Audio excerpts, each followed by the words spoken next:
just ready to go out there and execute Saturday night, man. So, talk to me about your opponent.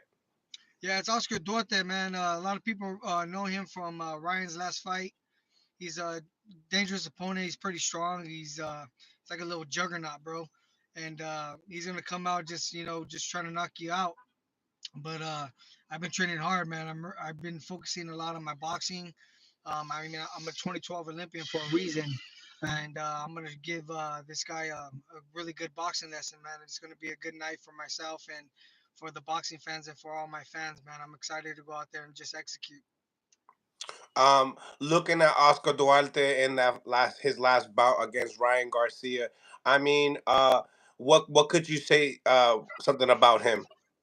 I mean, he's a strong dude, man. He's a strong dude. He's a quick, fast, elusive fighter, and I mean, obviously, he's a good marketing type of guy too. So he's a good entertainer, man. It was a good night for the sport of boxing, and it was he had a lot of leverage, man, going into the fight with not making the weight at 140, and then having Devin drop all the way down to 140.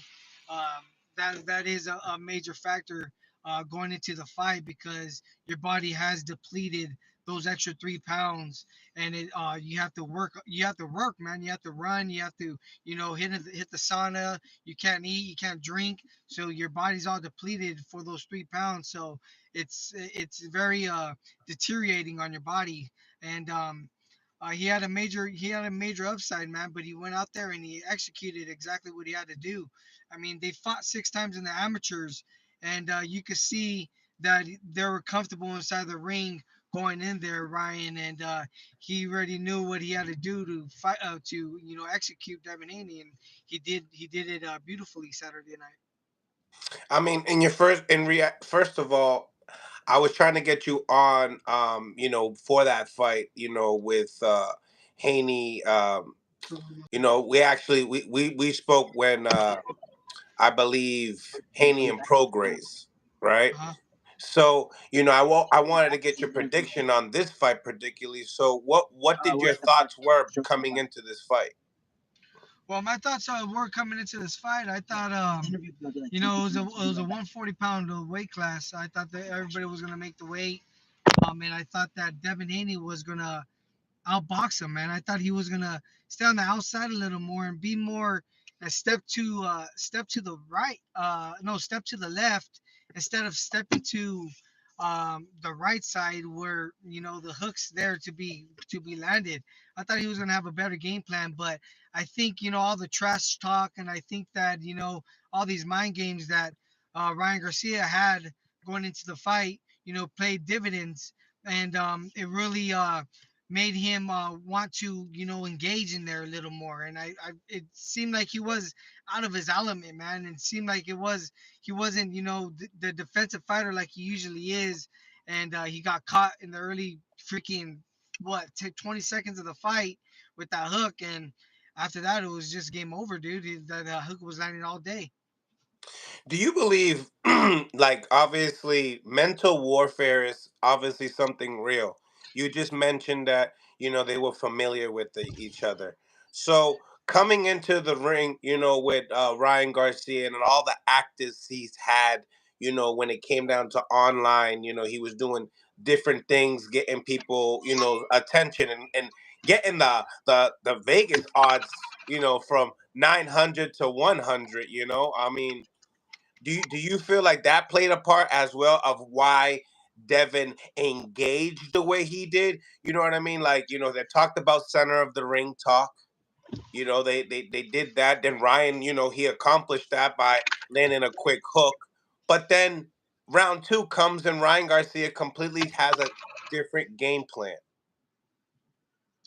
Do you believe in your eyes, like, hey, all that played a factor of why he came into to the fight the way, you're speaking upon? Yeah, I mean, of course, mind games and manipulation, all that's real, man. And Ryan Garcia, like I said, they fought 5 6 times in the amateurs, and they're very familiar with each other. So I'm pretty sure that Ryan, in the back of his head, already knew the shots that would be effective going into the fight. And he capitalized right away, man. And he had Devin Haney out of his element.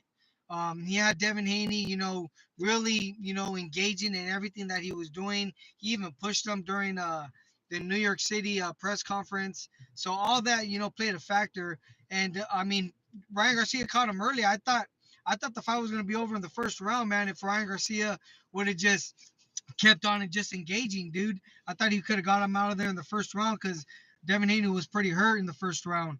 But like you said, in the second round, he stepped back a little bit on the pedal, but that was good for him because the he was able to engage his energy back and then have Devin Haney fight the fight that he wanted, where he could land that counter shot all day and have him come and try to be the boxer and the aggressor and try to be the banger and stuff. Where Devin Haney, he's not usually like that. I mean, Devin Haney, he did catch Ryan Garcia. He had Ryan Garcia with some spaghetti legs for a little bit, and he didn't take advantage of the opportunity. But he did have pop in there, man. I mean, Ryan Garcia did show that he was hurt, and he could have got hurt by Devin Haney too. So. I mean, it was just a really, really fun, entertaining fight for all the fight fans, man. It was a good night for boxing. So coming into the fight, you were saying that you know, what did you have it? How did you have it? Did you have Haney winning?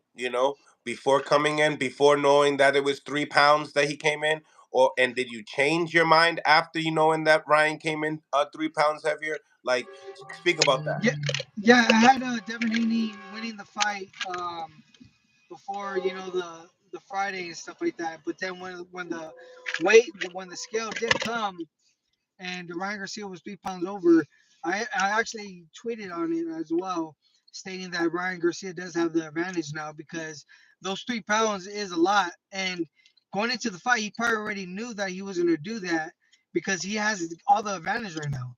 He has all the upside and stuff like that. So it's basically you have to, obey by his commands, or you're not going to fight, or the fight's not going to be made. And Devin Haney, wanted to capitalize on, a good opportunity, and he thought that he was still going to win this fight. But all those little all those little advantages take a toll. And Devin Haney still had to dehydrate himself to make that 140, and Ryan Garcia didn't. And I thought that Devin Haney was gonna have a rehydration clause because usually people do. I mean, I had that twice already for my fights. For all the times that I didn't make the weight, I had a rehydration clause, so I kind of already figured that. All right, if Ryan De Garcia was 143, then there's probably gonna be a rehydration clause. But there was no rehydration clause either, so that was even more of an advantage for Ryan Garcia to, gain even more weight and feel comfortable in there. And Devin Haney too was able to, gain the weight and feel comfortable in there too. But like I said, the depletion and the work and the time to get those last 3 pounds off is very, very, fatiguing and very, very tired. It puts a very makes your tire very fatigued for those last 3 pounds, man. It's very draining. So that was, a major factor. But hats off to Ryan Garcia, man. He took advantage of the opportunity and he knew all these tactics to go in there with a game plan and a full advantage fight night. And he won, man. He did what he had to do. Now, when it came down to you, I mean, Jojo, you came down from a smaller division, capturing titles. I mean, where did you start exactly? I started at 122 pounds. I started fighting at 122 pounds when I first started my career, and then but the thing was, I was 122 pounds ever since I was 17 years old, man. I've been fighting at that weight for a long time, so I was at 122 for a little bit, and then I jumped up to 126, and then my body was just still filling out, man. So then after that, I moved up to 130, and then after 130, I won the world title. And then, COVID happened and stuff like that. I gained a little more weight, but I didn't feel comfortable at 130 anymore either. And I ended up moving up to 135. And now this fight for Oscar Duarte, it's a catch it weight at 138.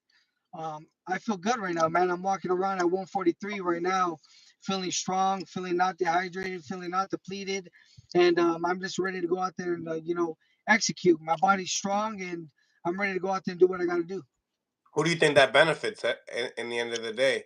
Duarte or you doing that at catch weight at 38? I mean, this is the highest you've ever been. On yeah, I feel like I'm having the advantage because I don't have to drop down anymore and deplete my body to make the 135 pounds. My body's solid right now, and I'm probably gonna be about maybe 7 to 8% body fat coming into the fight, and I'm just solid muscle right now, man. But I'm very thin and athletic right now, so I feel good. I feel like I have all the advantage going into the fight. I feel like I'm gonna be stronger than him, quicker than him, faster than him, just an all out, just better fighter. Mm. Um, what do you think he does better than you? He's probably stronger than me. He's probably stronger than me. He probably hits harder because he's a bigger, his body frame and his body size is a lot bigger than me. But he ain't shit, man. His best punch is not gonna be effective towards me. Like I said, man, I'm on a mission right now, and I'm just gonna get past this guy. I'm gonna really demolish this guy all through God and all through Jesus Christ because I've been, I changed my life around, man, and I've been focused and I've been focused on my career, focused on my kids, and focusing on, just a better life and just being a positive spirit to, everyone and to all my influencers and all my fans that are watching, man, in my audience. So I just want to be a positive influence, man. So I'm just locked in right now, and I know that this is all part of the plan for me to go out there and do what I got to do. What does this fight mean to you in your career right now, this Saturday? All means it's all or nothing right now, man. It means everything. This is it for me right now, man. So I'm gonna go out there and leave it all on the line. I'm gonna give it all on the line right now. Come Saturday night, I'm gonna risk it all, man. I'm gonna give it all, give my whole life in there, man. I'm gonna showcase to everybody all the hard work. You guys are gonna see all the hard work, all the pain, all the suffering, all the sacrifice, everything that all the achievements, all the success, everything that I've overcame. You guys are all gonna see that come Saturday night against Oscar Duarte. Mm. What are you doing different in this camp that you haven't done in others? Just praying more, man. I've been praying more.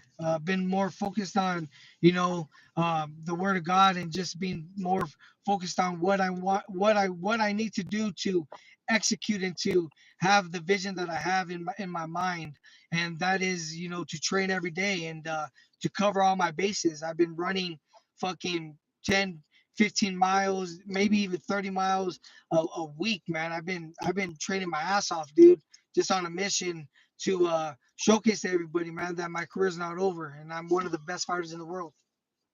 Have you heard anything about, as far as Oscar Duarte speaking anything about you?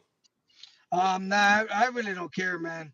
I really don't give a fuck about what he has to say or anything like that. He's my opponent. I'm just gonna go in there and execute my game plan, and I just, go, all hats off to him, and I respect him and everything. He's a hell of a fighter, but when it comes fight night, man, I'm just gonna go out there and just execute my game plan and wish him nothing but the best after. Mm, mm. What's your predictions? I'm gonna just demolish him, man. I'm gonna demolish him. I'm gonna give you guys a great, great, excellent show. You guys are not gonna see this is a whole new Joseph Diaz, man. Um, you guys seen my last fight? I thought I won my last fight, and I thought I put on a good boxing performance. But I'm gonna give you guys an even better show than that. I'm gonna give you guys more output, a more elusive Joseph Diaz. I'm gonna throw more. I'm gonna slip more. I'm gonna bob and weave. I'm not gonna be catching. You guys are gonna see a beautiful night of boxing. I mean, you've always been a guy that always came to fight. You never curd up. Um, you know, um, at this moment in time, you said to me that this is do or die. I mean, talk to me. What kind of show are we expecting? Oh, fireworks. I'm gonna a bloodbath, man. If it's not if I don't knock him out, I'm gonna put a fucking beating on him.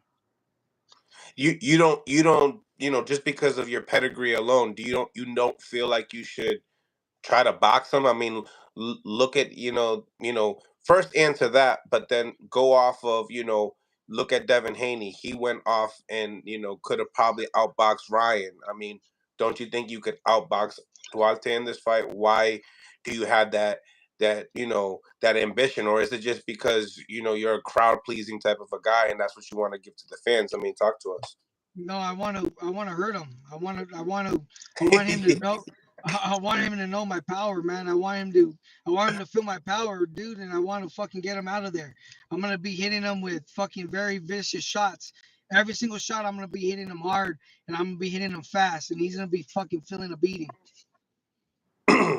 So, um, you know, at the end of the day, going back into this fight that we just had this weekend, tell me, I mean, what do you think like? I want to go back into your fight with Devin because I forget speaking about the power.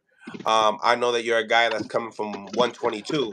So, what was your first fight at? Who was your first fight at 135? My first fight at 135 was Javier Fortuna.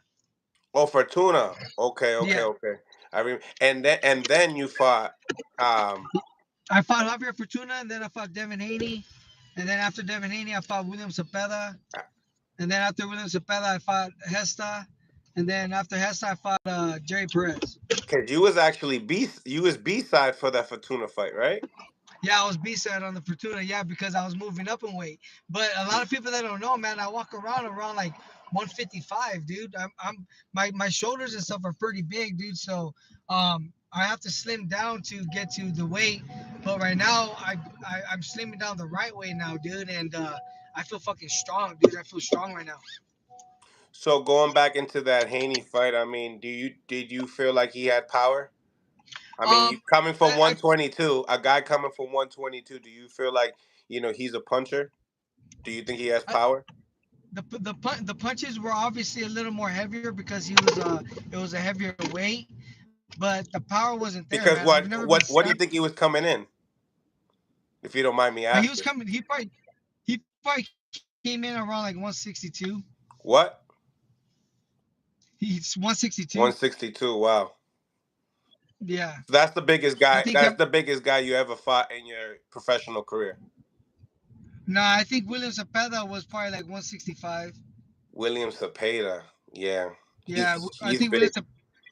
Yeah, Willie Cepeda was 165. That guy Jerry Perez, I think he shoots up to 160. Jerry Perez, and then the guy that I just fought too, the fucking guy that I fucking beat, Jesus Perez. Um, the Yeah, I think he was walking around about like 160, like 155, 160. Okay. So I'm fighting. I've been fighting. I've been fighting. Heavier guys, man. I'm willing to fight at 138, 135, 140, 145. I really don't care, man. I just want to give the fight fans great fights, and I just love fighting, man. I love doing what I do. I fell in love with the sport again, man, and I'm just happy that I'm alive and happy that I'm able to do what I love and do it for my kids and do it for all my fight fans and also do it to worship God, dude. So I'm just happy overall, man. The past few years I wasn't happy because I was dealing with a lot of personal issues and I was fucking out drinking, partying, living like a rock star,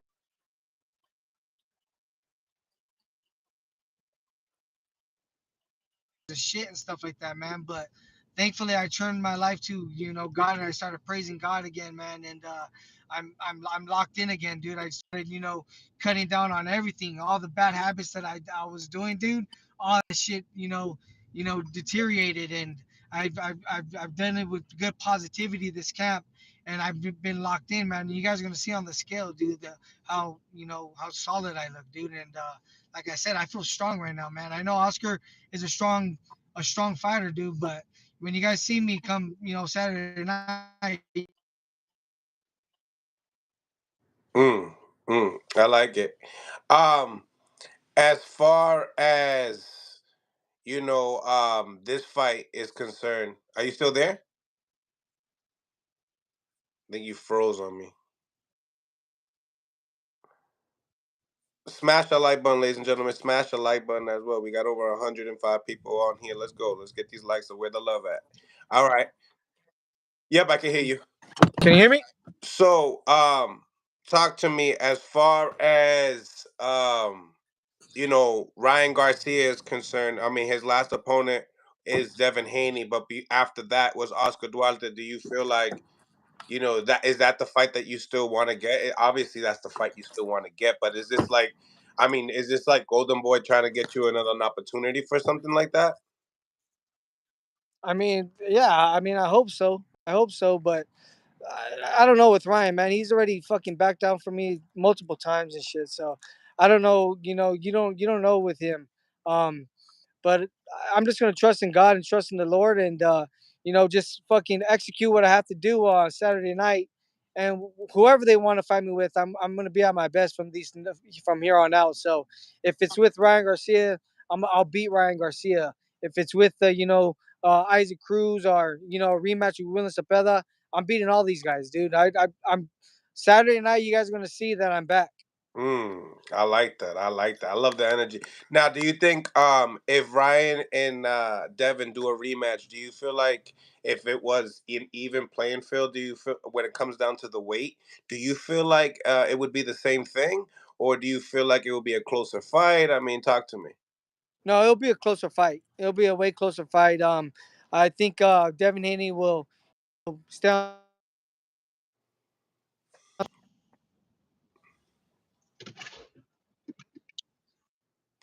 Hold on, Jojo. I can't hear you.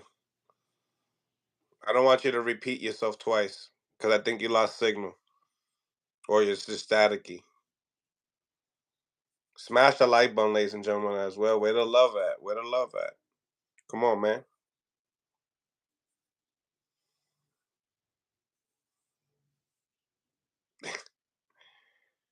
You froze on me, Jojo. You froze on me, Jojo. You're not there no more, Jojo. I'm telling you, I can't hear you, baby boy. Champ.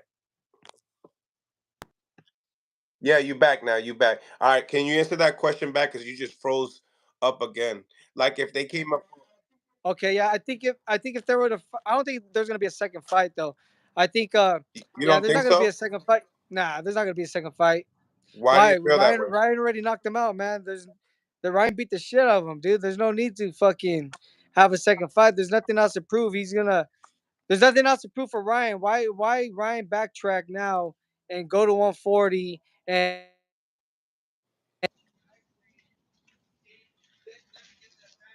I couldn't hear you. Something went wrong with your audio, Jojo. it doesn't make sense. The fight's not gonna happen. Do you think that?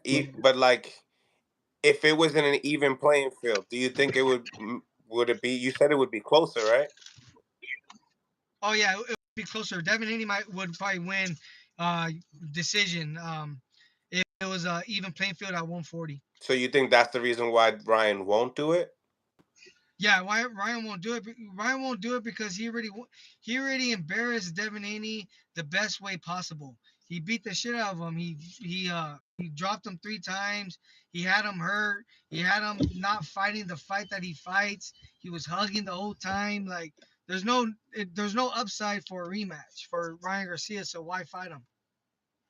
Why you think Devin Haney couldn't capitalize on things that when Ryan Garcia was doing the King Ryan role, the little I don't want to call it the California role anymore, but like the Philly shell. Like why you think that Devin wasn't able to capitalize at least on those moments? When he was turning his back, he froze on me. Dang. Smash the like button, ladies and gentlemen. Smash the like button. Subscribe to the channel as well if you haven't subscribed to the channel.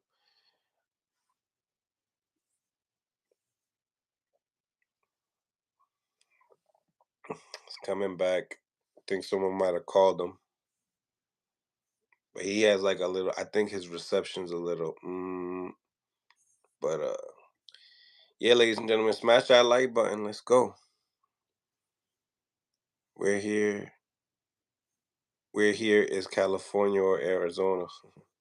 A ref kept stopping him, saying he wasn't hitting Ryan Garcia in his back.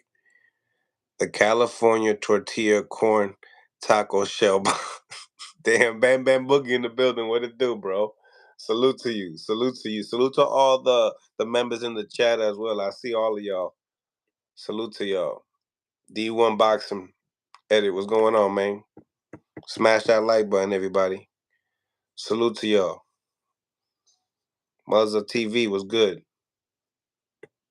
Santos was popping.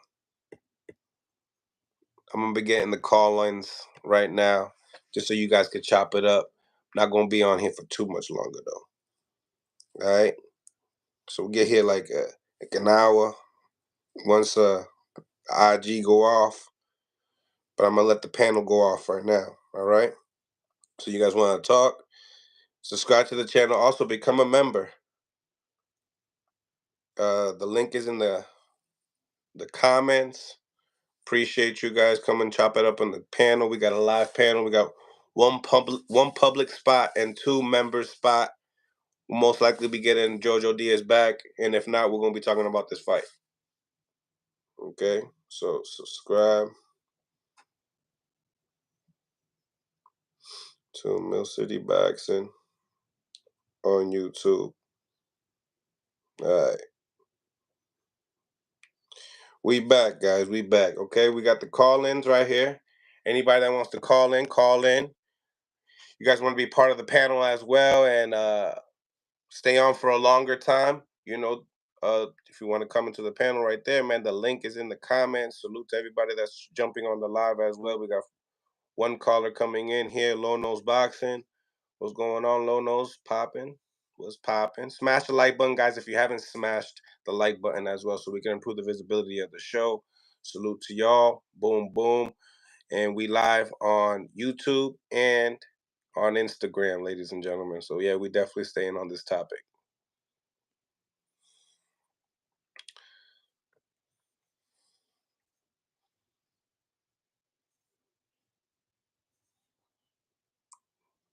What's going on, champ?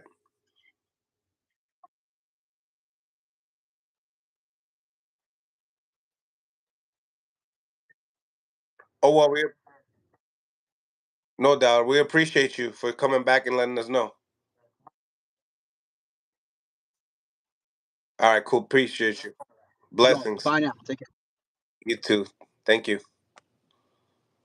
Smash the like button, ladies and gentlemen. Smash the like button. That was cool. That was cool. We appreciate you. Team Jojo Diaz. Smash the like button if you enjoyed that interview. All right. Um, let's get your thoughts. Let's get your thoughts on the Ryan Garcia and Devin Haney fight. Before I go in and chop it up myself and stay cooking. Okay. Ralphie, what's going on? Thank you for the $10. Respect and thank you. Appreciate you, Ralphie. Gracia, thank you for the $10, man. Appreciate that super chat, those donations, man. We really appreciate that. Guys, if you guys want to become a member of Mill City Boxing, also the link is pinned into the comments as well. Like I said, we live on YouTube, we live on Instagram as well. And call in on Instagram Live on Mill City Boxing if you want to chop it up. We talking about the Ryan Garcia and Devin Haney fight. I will bet Jojo Diaz KO. For this weekend against Oscar Duarte. No rap. I completely forgot that he was fighting this weekend. No, not just kidding. Nah, he's fighting this weekend. Golden Boy event. So we definitely check that out. That's gonna be an interesting bout. I feel like that's gonna be giving him a step closer to trying to get that Ryan Garcia fight. But he seems like he's not motivated. But salute to Jojo Diaz, man. Good fighter coming at 122 pounds. My next question was, and I was gonna dive in deep. So I'm gonna text him and we gotta get this going. We gotta finish this up, because I think I'm not even gonna give the questions out right here because I know that some boxing content creators will just be like, yo, Jojo, that's a great question, Mill City. But I got my man Kareem Mayfield right here, which is a former champion as well. And I'm glad that he's on. What's going on, Kareem? Hey, what's going on with you, good brother? I'm doing well. I'm doing well, man. I like the new haircut. Oh, right on, man. Hey, I saw your I just saw your interview online. That was a good job with who you were on that thing with. Your last one, all with Zab Judah and Shannon the Cannon. Yeah, yeah, yeah. Yeah, man, that was good. That was some good. That was good content, bro.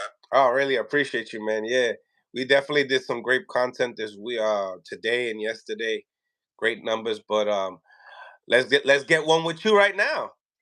Absolutely. So, first of all, how you been? I've been well, man.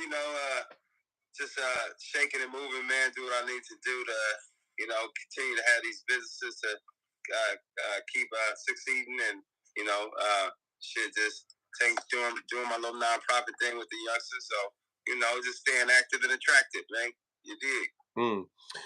Listen, Kareem, tell the people for the people that don't know you, especially the new boxing fans. You know what I mean? There's new boxing casual fans and new boxing fans that are coming in every day.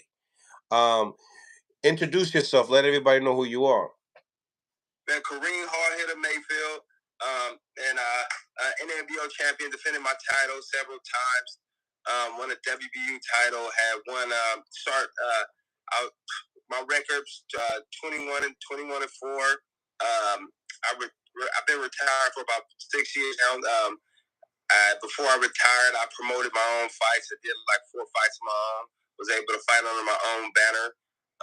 Let's see. As I mentioned, fought on HBO, Showtime, the whole nine. Floyd Mayweather called me out in 2017 when he was gonna fight Berto. He said it was either me or Berto, man. But he's a smart man, so he chose Berto, man. But all that is Googleable. But nevertheless, man, shit, man. So, one of the most duck fighters, that was around, man, during that era, during that time, ducked by a lot of the top guys, man. You can Google it. Porter got ducked by Spence. Man, just to name a few, but nevertheless, man, yeah, I'm just like I said, I've just been doing my thing, and that's where I'm at now. Hey, before we dive in on the fight, can you share that Manny Pacquiao story that you told me a while back when you were there with his camp? Oh yeah, man. I went, man. They flew me up to go get Floyd ready. Excuse me, to get Manny ready for Sugar Shane, because my style was pretty similar to Shane at that time. Nevertheless, I looked like him a little bit too. You know what I mean? But but yeah, man. They brought me in camp, man, and then after about a week, man, it was about 2 weeks, man. They kicked me out, man. I was doing my thing a little bit too much, a little bit rough. If you look at my style, I got a pit bull style, and I was kind of keep it real. I was beating up on Manny pretty good, man. But now, it was a good experience for me, and I was able. You can check that's on YouTube too. They only put one round on there though. Well, it was actually 5 rounds on there, but they made Ellie Setback. Y'all know EA Sports, man. EA Sports. Ellie Setback. They made him take down the rest of the rounds since I was doing my thing with him. But nevertheless, man, I got signed to like Prize Fighting right after that, and got a big fight after that when I fought Stevie Fords on ESPN. But literally, that camp put me on. But check that YouTube out, man. You can see me do my thing with Manny Pacquiao. But nevertheless, man, like I said, I was ducked for a long time, but now I'm just a businessman. So, what's your relationship with Devin Haney? Obviously, don't you guys live in the same neck of the woods? Yeah, well, my relationship with him is actually, he kind of came up under my tutelage, so to speak. He's a Bay Area born cat. His mom is out of the San Francisco, where I'm from, and his pops out of the town. So, around that era, he was definitely came up. He was my young homie, and I had the opportunity to spar him. A lot of times, help him get ready. They'd tell you that I definitely, anytime that he's on this rough shit, he got a lot of that from hard hitter Kareem Hard Hitter Mayfield, man. That bully shit. He know how to stay on the inside, man. Definitely, I gave him a lot of work there and helped him, pretty much become a fighter that he is, or in some components, in some aspects, I've certainly helped. And I've been at every fight for the most part. I just didn't make it to this New York one. I had a big event that I was actually looking to go to Vegas, and I could have flew right back from Vegas, but once they changed it to New York, I changed it. But all the other fights, I flew to Australia to go see him fight. To go all the way to go win the titles, and I've been supporting him for his whole career, and that's a young homie. So, knowing that you sparred him, knowing that just watching Ryan Garcia, don't know your relationship with Ryan Garcia, but tell me, coming into this fight, what was your predictions? What were your thoughts coming in? Obviously, he's your homie, but just off of just the boxing and just ability and just knowing him. Now, good question though, and to throw that's your homie, meaning like don't be biased. What you really was thinking, right? So, really was thinking, to be honest, just considering that me looking at the styles of fights, considering that they fought each other already 6 times in the amateurs, that says a lot, And it wasn't like that. It wasn't like Devin dominated all 6 times. That would have been different. Like it was damn near like 3-3 or something, if I'm not mistaken. Or maybe they had Ryan winning one extra one besides. So that already puts up a whole different type of factor in the game. So now considering that Ryan Garcia is tall, tall compared to any of the other opponents that Devin had faced, and faster than any of the opponents. I'm like, this is definitely going to be a good fight. But with all the antics that he was adding, I'm like, man, the dude have his mind right? But then later on, as it started getting closer, I'm like, man, this guy is actually a smart man. I'm like, I don't think those antics are real. You know what I mean? Because I feel like they would have already, said he wasn't capable of to be able to perform in a professional fight. They would have been already written that off. Right. And then considering that, he's a YouTube, he's a social media guy. He's an influencer. Like people, I had people talking about Ryan Garcia that didn't even know about boxing. Like, that boy Ryan Garcia, he's talking about UFOs. So you got he got people that don't even talk about boxing talking about Ryan because he talking UFOs. So I'm like, damn, he got regular people that's not even in boxing talking about him because he's doing all these antics. So I'm like, he definitely sold the fight. So going into it, going back to your question, I felt like I thought it was going to actually it wasn't going to be just a easy fight for Devin Haney. And I knew that, it would definitely be a tough one. So now, after watching the performance, what is your reaction to the fight? Man, after watching the performance, man, first of all, it was exciting, man. I definitely won a fight of the year. It was exciting just for one. It was exciting and heartbreaking at the same time. It's my young homie to see that shit happen, and it was like, like, oh shit. But then it was exciting to see him get up. That was exciting. Like, let's go, it ain't over. To get knocked down. Anytime you see Ryan Garcia knock any opponents down, majority of the time they were out or they didn't finish, or he would finish them. Like I tried to go back to any of his other past fights when he did knock them down, and they got back up. They weren't finishing. So for him to get knocked down, it just showed a tremendous heart, tremendous chin, tremendous condition.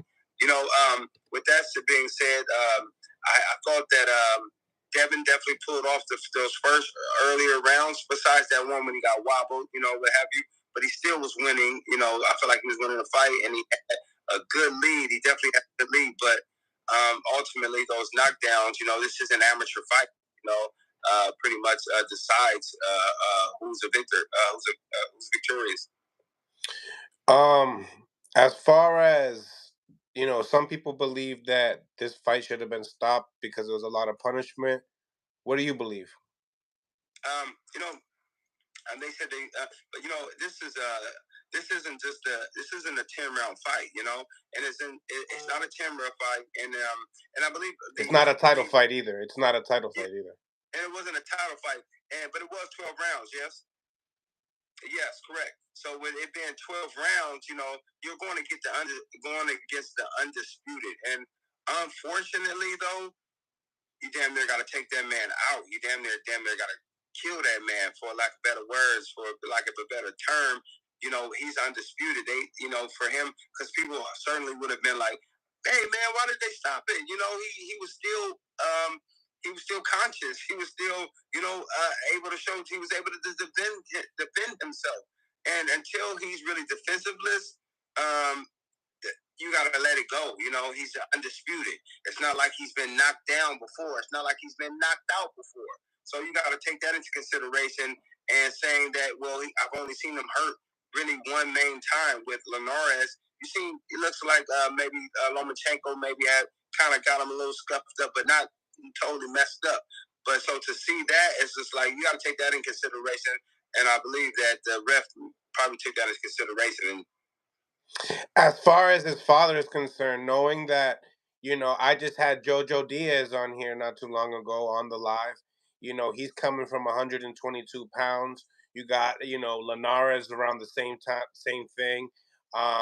Lomachenko, you just mentioned, another guy that's coming from 126, right? I mean, he's getting punched on with these type of caliber guys. And then, yeah, Regis Prograis, let's be honest, he really couldn't hit him. So, knowing that he's quote unquote fighting a, a puncher that's his size or bigger. Right. You don't think they possibly, hey, and then looking at his job just coming out like, I mean, right. You tell me, I mean, because at the end of the day, people are critiquing Bill as well. Right. We had Zab Judah's dad, the previous fight with Lomachenko, which is you know, you're gonna get someone, a teacher. You're gonna get a teacher for that task. Right. True. I mean, did we underestimate him as well as a coach on the corner? Yeah. Well, that's a good question though, and good observation for the most part. Bill. I feel like Bill though he has certainly within these years for this time of being around his son and being around a game, he certainly has soaked up a lot, and I feel like he certainly has learned a lot, and I mean, just as a Lomachenko dad, he was, you heard Lomachenko dad saying he didn't know nothing about boxing, and eventually was taking stuff from other gyms, going to other gyms and learning stuff from other coaches and writing, taking notes down. And to be honest, I feel like I mean, as we know, Bill Haney hasn't trained any other fighters like that. It's not like fighters in the past that he's made successful or had to accomplish certain titles or even wins. So I feel like at this point, I feel like he does have enough guys on the side to be able to complement his coaching. But at the same time, we know he's not, a Virgil Hunter or a Derek James. We have to know and understand that considering that the caliber of fighters that he have, or fighters, I mean, the only fighters that he do have, we have to take that in consideration. You know what else we have to take in consideration? Why there's always different people. Right. Why is there different people all the time? Why is I understand Roger Mayweather and the Mayweather Senior. I understand that situation, right? Because that was publicized, right? That was huge, right? Then you had what? Nigel Benn? Not Nigel Benn, my bad. Ben Davis, right? You got Ben Davis. You also have Mickey Bay. Right. You see Zab Judah's dad. Right, true. And I feel like we came from the get. Virgil Hunter had a little piece of that. Of helping. And at the same time, though, I feel like it's a trip though because when we're looking when he was he's still successful, but during all his victories, we're kind of like applauding Bill. Like wow, he was bringing them to these different trainers and kind of getting different sauce. From here and there. It's like when he's winning. Of course. And now when he's taking a loss, it's just like, well, hey, too many cooks in the kitchen. So that could be the case. Too many cooks in the kitchen. That. I like that one. Yeah, and like I said though, but during his limelight, during his the time of him continuing to win and being undisputed, it was more so of a plot of Bill doing his thing and actually being smart And to be honest, I feel like I've always looked at it like, being able for him to kind of bounce and be here with this trainer and be this trainer, I definitely certainly feel like that was a good thing because you're learning a lot from a bunch of people, and at the same time, I guess you do have to define who in particular that you are, and as a fighter, and because you can't be everyone, you can't have every style. You can have increments or certain pieces of different styles, but you can't have not one style, in particular. And too many styles is too many styles. You have to find and hone your own style. And again, like I said, during all his successful during a successful career and actually being able to do what he needs to do through this time, 31-0. We always applaud him. And now, since he's kind of taken a loss, people are kind of nitpicking and trying to find things. But again, though, I feel like ultimately with them fighting 6 times, it was just that opponent in particular. No adjustments, even when turning his back. Adjustments of Ryan turning his back. Yeah, because I mean, where because I know I used to box. You're obviously a world champion, former champion, but he's hitting them where there's no way you're gonna lose oxygen. You're hitting them in the back, and you're hitting them 3 times, and then you gotta have some type of knowledge of breaking somebody down. Mm-hmm. That to me, I look at that, I'm like, that's not good because all I'm doing, I'm wasting my hardest shot hitting me with my right hand 3 times, and I'm hitting him in the back of the rib cage. No adjustments, and it's stripped up because what I saw though in particular was that when that shell of a defense, which was it wasn't the Philly shell. It's not the Cali. It's not the California shell. It's not a Cali shell. My man from Cali, so it's not the California show. Cause someone was complaining when I said that. Cali shell. And that shit looks soft, to be honest. I'm gonna keep real. That shit looks a little kind of soft, but the King Rye shell. The King Rye shell. The King Rye shell, and though he was defensively pretty sound there, though, and remember he was able to sneak one in But like, but why? Why, huh? No, why? But, yeah, that's true. I definitely. Yo. Pound for pound, 10.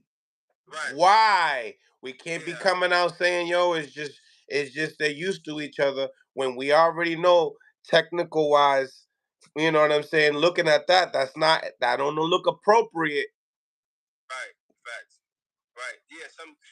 And to be honest though, I feel like, that's where maybe potentially a different trainer probably would have been like, yo, when he do that shit, that's all you got to do is X, Y, and Z. Step here. Step here. Step around. He's stepping the wrong way, Kareem. He's stepping the wrong way. Wrong way. Yep. Or even a la Canelo did with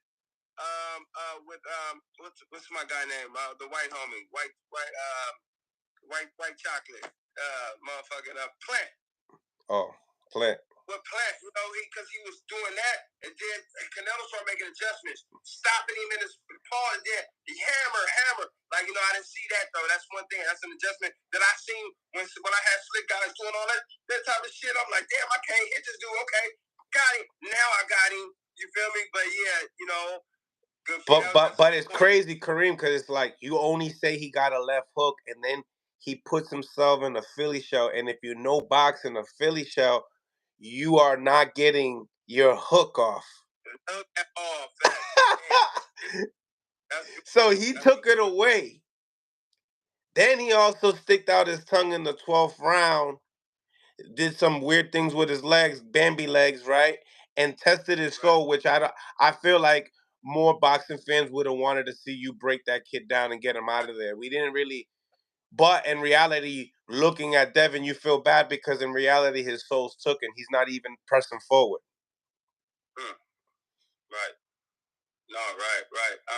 And I heard Spinks on your during your last show saying that he wasn't sure actually if Dev would be back or if he, if that's done anything to him. That was going to be a question for you. Oh, okay, okay. Well, you want to ask it? What's that in particular? Go ahead. I mean, and that okay. You already know. And that question was, is will he ever come? Will he ever bounce back from a beating like this? So to answer that question is, I feel like that he can. He definitely can bounce back. I did like what Zab said that he wants to be. He would probably want to get in there first with probably one more person beforehand. Just so you're not too gun shy. Like that shit is some real stuff where you like gun shy. Like this dude is faster. This is one of the fastest. Rolling. And you've never, first of all, you've never been knocked down, but you was knocked down 3 times. Like confidence wise, I know he has the heart of a champion. Just even showing how many times he got up, that was amazing. But still just kind of the weeks, the months, the days before, knowing that you have to go against the same guy, knowing that that you were embarrassed, that these guys, damn near he's making memes out of them and doing all this type of that kind of adds fuel to the fire. He's still going in, and people will say, damn, like the fight's over, but you're messing with a influencer on social media. So like I'm looking at Brian's page, from time to time. Well, I'm not I'm seeing what people are posting, but seeing what they're posting of what he's posting, I'm like, damn, this dude's going to continue to troll. So keep in mind that a lot of us though, a lot of people, they're on their phones all day. I'm wondering what Devin is doing right now. Like, is he seeing that type of shit? Is he staying away from his phone? Because that's kind of, it's a mind fuck, to be honest. But I feel like with all the, he's seen some a lot, and I feel like that he can definitely come back just on the street of, of his heart. And like I said, him getting knocked down that many times, but getting back up was amazing. So that proves a lot to me. Rematch, even playing field. They both coming into this, at least weighing in the same weight. At least What do you think? I see. Keep it a beansky. I'm gonna keep it a beansky. I'm gonna keep it a beansky. I'm gonna keep it a beansky, and no biases. I can say though, statistically, that when it's like I forget the statistics in specific verbatim, but like it's like 95% of the time that people go against the person, the second time they're beat again. Like sometimes worse. When they're like and then there's that other 5%, and I do feel like he can't, but he'll have to make an adjustment. I feel like he'll have to make an adjustment. One adjustment I like to see him make though is more of a tighter defense. You need to damn near have what I call riot gear on. You gotta have your riot gear arms on. With this shit, Ryan is too fast. You see, he was checking up, going out. He needs to have riot gear. And I heard Bill say one thing. Bill was just like, I think it was like the second round. He was like, you got to go under that. Man, you can't go under that fast ass right hand. You know that. So that was I didn't like that pointer. You gotta go under that right hand. Understandably, when you throw that right, you do. I'm sorry, you do duck under that left, right? Which is for people that's the average or not even average. I'm talking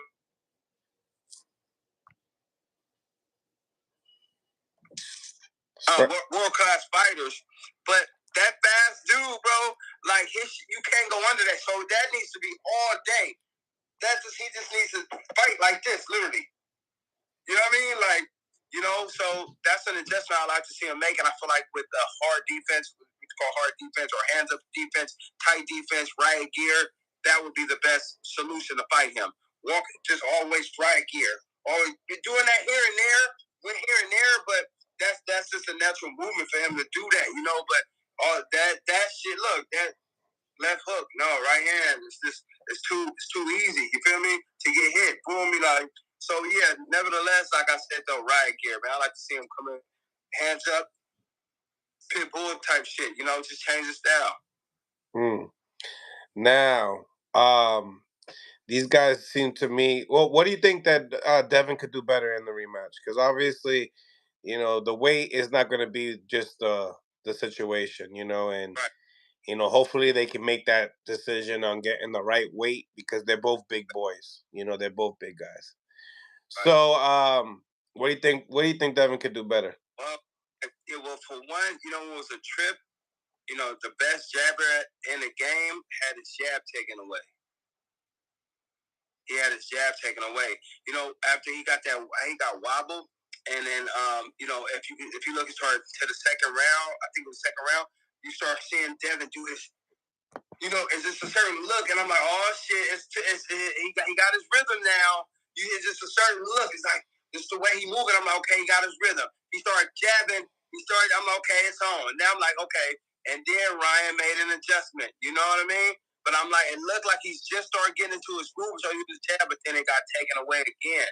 Like normally he's the one that he has all these higher numbers jabbing, and he has this high punch count of jabbing, and once he took his jab away, it was pretty, it was obsolete. And then, do you remember Ryan jabbing much? Not much, so I really. I heard I heard that Derek was telling him and he wasn't. Right, I seen right, it in the 12th round. right, right. So yeah, man. Just going You back to the look at question. Coda. Coda asked, "What can he do?" He goes, "A new jaw." John, no. Do you Well, think he's chinny? Do you think he's gonna be chinny at 140 pounds or 147 pounds? I mean, like to me, to be honest, bro, I feel like a lot of these dudes, like, um, they're campaigning at 140 pounds because they want to achieve some type of legacy there. But in reality, right. they're looking at 147 and they're not moving up until Boots does. Nah, that Boots or Tank or I'm sure not excuse me, Boots or Spence. To be honest, even though Spence, had that L Spence or I mean, you got And it's Terrence, yeah, if these guys Terrence. feel funky to stick around, yeah, that would be crazy, right? Right, right. So, what you think? Like, do you feel like due to? I mean, a lot of these guys, spectators say, hey, because of dehydration, you're gonna be chinny. Well, Right, and then if you keep doing that in your career, keep doing that to your body, and then keep getting rocked, your right. chin, even when you move up, it don't get better. No, It no. actually gets worse. So, speak a little bit upon that. Speak a little bit upon that. You know what I mean? As far as in and that goes for Ryan too. I mean, because Ryan called out Boots. So you gotta tell me what you think about that as well. Yeah. Well, going back to your chin thing, what you were saying though, I feel like homeboy had made a comment. He needs to get a better chin. Yeah, to be honest, I think he actually has a good chin. Cause name anybody else that got hit with them clips, bro, and got back up. Anybody else that got clipped like that. And you did say, I do know Linares hurt him some time ago in that other fight. But to be honest, I've seen Linares, rock. I seen Linares drop a 154 homie out of Vegas. I ain't gonna name his name. And sparring with 16 ounces, knock him down hard, and he was 154. Probably walking around 160. And Linares was fighting him, only fighting at 130. So Linares is a hard puncher. So and with and the president saying, when you don't have, to me, don't have chin, you go down, you don't get back up. Dude got back up, so he has chin. I mean, it's not, of course, it ain't chin, but he got chin. He got heart and he got resilience. So, I mean, to be honest, people get hurt all day. Yeah, maybe he got a little more stanky leggish or wobbly leggish, and some people maybe not show it as much. But again, I do feel like he has chin. He didn't get stopped, bro. You know what I mean? Like now, you can say like a Rolly don't have chin. He got stopped. You know what I mean? He got stopped, and you know what I mean. Like, Because Ryan was legitly at times he was clueless. He didn't know what was going on. He didn't know what to do at times. That's why he was circling the ring, gathering his breath, right, slowing it down. Like boxers know we jog a lot. We jog like 6, 7, 8 miles. So just going around that ring and moving, you can get like your breather back versus throwing 4-piece, 5-piece combinations back to back to back. You know what I mean? right, So, he picked his spots to do that. But in the same time, it seemed to me that it's like Ryan. Anytime he threw, it worked, and it landed, and he just needed to keep doing it. Like we were talking with Jojo, he hurt him in the first. He could have got. He could have really got. That's going to be my title. Jojo Diaz says that.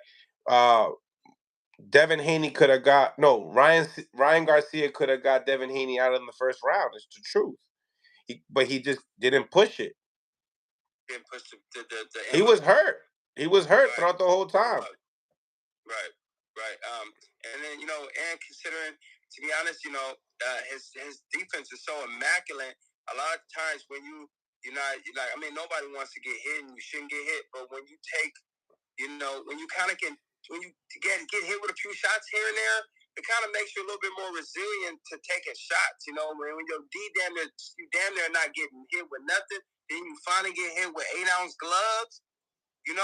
It's like it's kind of a rude awakening. You know what I mean? It's like so yeah, man. I feel like though, going back to what I said with his chin, though, I've never been dropped in any of my fights, but I've been hurt.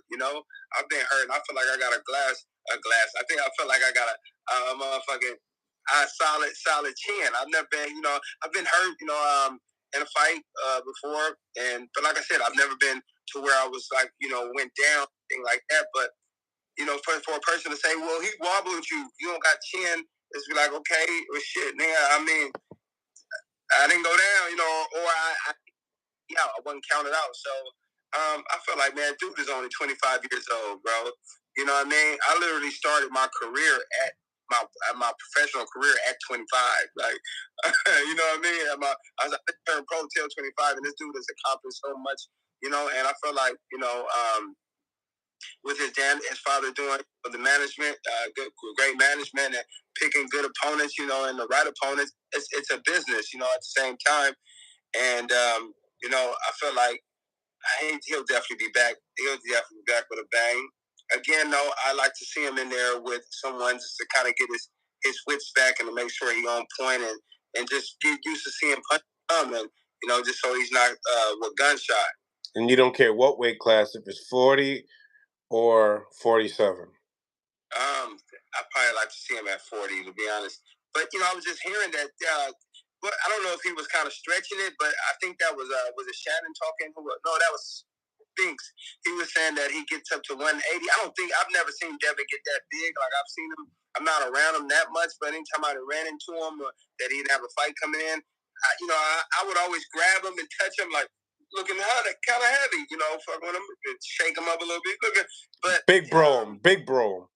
Yeah, but I've never seen him to definitely not. I mean, I got a good eye, and I can tell. And fighters know, we can be like, dude is about 180. Dude about, what I mean? I know you can size somebody up and be like, oh, even when and the height and everything. The height and everything. Got a female be like, you're about 120, huh, ma? Like, I mean, like you about like 5'4", right? Yeah. Yeah, oh yeah, I can pick you up and boy. No, but nevertheless, I feel like he's never got past probably like 165. You know what I mean? But again, a lot of the weight, as you start getting older, as you start getting to 25, 26, that shit start getting harder to take off that weight. And yeah, man. Like I said, he's still young, man. So it's a lot. It's a lot ahead of him. Absolutely, man. Well, so what do you think about these two guys at least going up to 147 to fight, Jaron Ennis, As in like maybe a Garcia or a Haney? Yeah, and I'd probably see really more Garcia doing it because he's doing what he says he wants to do. I already seen, Ryan call out probably like after he just beat Haney, I think he called out like 6 different people, so. And some MMA fighters with that. Yeah. Yes, so and so Jake Paul might be on the list as well. So. No, right. So to be honest, I like to see them guys stay away from boots. Anybody to 147. I mean, you got to keep in mind it's not like the 47s. These 47s are like big now, bro.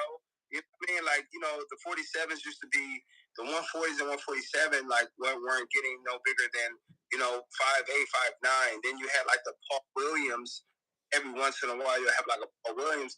Now you're seeing these 147s huge, the Thurs and and even like it was even Boots. I mean, Boots is pretty. How tall is Boots? Maybe about Probably like 5'10", 5'9", 5'10". Pretty, But he's like a middleweight. He's a middleweight. He's walking around big. Look like he's draining too much. So I like to see. I would like to see. Boots maybe fight somebody his size and bigger up to 54. But no, they should stay up out of there. Stay out of that realm. Sure. Yeah, man. I love it. I love it. Well, man, Kareem, I appreciate you for tapping in with me today, man. You could definitely check out this interview right here on Mill City Boxing on YouTube. It's the hard hitter, Kareem Mayfield. Hey man, thanks for having me, man, and continue doing your thing, bro. Like everybody fucking with you. They love your content, man. They love your questions, and they love how you're not biased, man. So keep doing what you're doing, my brother. Appreciate you, my guy. All right, be well. Blessings. Yep. Smash the like button, ladies and gentlemen. Smash the like button. Subscribe to the channel if you haven't subscribed to the channel. And if you have, I really appreciate you guys for subscribing to the channel. Also, become a member. The link is in the comments right there. Also, get into the poll. The poll question is: did Ryan Garcia ruin Devin Haney? What do you think, guys? Did he ruin Devin Haney? It's the Corey Spinks question the answer that he gave us today. You know what I mean, Corey? On our earlier live today. So it's like, what do you guys think? Do you guys think that, Devin Haney will be, come back? I hope he comes back. You know what I mean? Better. I hope it's not what they say it is. You know what I mean? These are the type of things that we're waiting on Errol Spence next, right? We're wondering if he's going to be okay. You know what I mean? So, in his next coming in back. So, who knows? A knockout can really ruin you, but I like what Kareem said. If you're constantly watching everybody on the internet, it could get in your head, because to be greatness, you gotta look at it. I was watching the interview with Haney and Wallow and Gilly the Kid, the $1 million worth of game, and he had on a board. Now I don't know if he did it for show, just because they were gonna go in there and do the little MTV Cribs type of an interview, but on the board he said like something like "be champion" and "still champion," and he has that installed in his head, that old school mentality installed in his head, because you gotta believe it before you can receive it. So um, I hope everything is copacetic on that side. Let me know what y'all think in the comments section. Also, let me know what y'all think as far as Bill Haney. Do you think Devin Haney should get him out of there, or do you think that he should keep him around? Just add somebody new to the table. Do you think does he interfere?